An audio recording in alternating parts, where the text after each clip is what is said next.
been here before. Lately, the visits are increasing in frequency. Dr. Brackett. Why do you call it the Predator? It's a nickname. You know, the data suggests that it tracks its prey. Test results yielded something a little odd. Guys, I get it. I get it. He's awake! He's awake! Hey!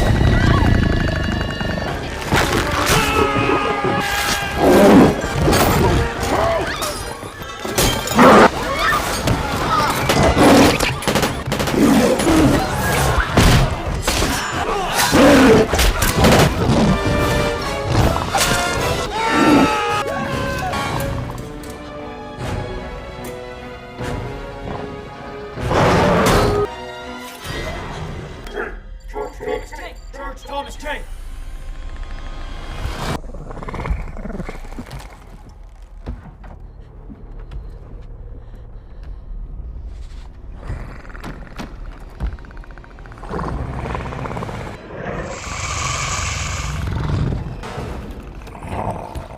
Please call.